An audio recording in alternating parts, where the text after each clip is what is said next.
Hi, so in this video I'm going to show you how you can get rid of that halo effect on your foliage in 3D renders when you're incorporating it into a real photograph like this. So for instance, this tree at the moment, you can see this kind of blue halo, and also the shadow is kind of bluish and doesn't really match the scene. And that comes down to the fact that we don't have, say, a high dynamic range image, which is an image of a 360 environment. We just have this flat 2D image that we need to incorporate some 3D foliage. Now, again, if I go in here, you'll see we have this blue haloing effect. So how do we fix that? And the main thing we need to do is we need to fix the environment we are rendering from. So let me jump into 3ds Max where we can see the problem and then come up with a solution to how we can fix this haloing effect to something more like this, where it incorporates into the scene and also the shadow looks like it actually belongs in that scene as well. So let's jump into 3ds Max now.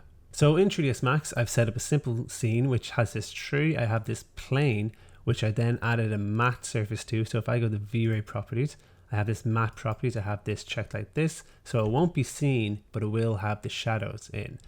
So just like that, I've set up a simple enough shot where I have the camera set up here, and I have in my environment, I have a VraySky. So if I was to do a quick IPR, hit render, this is what we have. So we have this blue background with a grey flat bottom, but we have the shadow in. So I'm going to hit render and bring that into Photoshop and explain why this won't work. So I've just hit the render button, finished up, and brought the image into our Photoshop document. So like I saw at the beginning, you can see the shadow doesn't match, and we also have this haloing effect. Now what you could do is you could duplicate this, Control J, then you can rasterize this, go into layer, matting, and you could go into defringe and go say 2 pixels and click OK. And then you kind of get the look. But then you destroyed the smart object. You also, what if you re-render and remove the tree? You have to do that all again. So it'd be much better just to get it out of 3ds Max looking correct in the first place. So I'm going to delete that because we're not going to use that. This is just an example of what's wrong. And I'm going to explain what's happening. So in 3ds Max, in the render, you can see it has this background. So if I was to drop down here, V-Ray background, it has this blue background against this haloing. So this is where we're getting the blue pixels, that kind of blue halo. So if I jump into Photoshop, you'll see we get that blue halo just in this as well. But in the background, we have yellow here, we have this color, we have orange, so it's not going to look correct. So if I open up another Photoshop document I have here, I'm going to explain what's going on. So first of all, I have this image here, which is a black square with 100% transparency. Then I have a second square which has 50% transparency. Now say if the background is red, this square now, this one here, is going to take 50% of this black and 50% of this red. So now we have this kind of blackish dark red color, and that's the halo color it's going to create. So it won't look good if we put it on a blue background or a green background. We're still going to have this strange reddish halo. So again, if I do white, you can see we get gray. So the color of this 50% transparency is going to take the color of the background.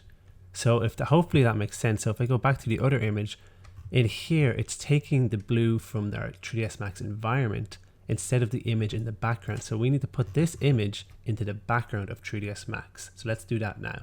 So now in the scene, what I'm going to do is in my environment tab, I'm going to change this to the image we used in Photoshop. So in here in my maps, if I go view image, I just have this image loaded in. And the only thing I've changed is if I go down here to the very bottom, we have coordinates. I change this to environment and screen. So then when we have that, we can pop this straight into our environment map, click OK, and I've hit IPR now and hit render. You can see we now have the map in the background. Now it's pretty dark at the moment, so if I drop down here and see global illumination, you see it's only using that image to generate that lighting from one source. So what I'm going to do is I'm going to hit render here, put it in Photoshop, and show you what it looks like now.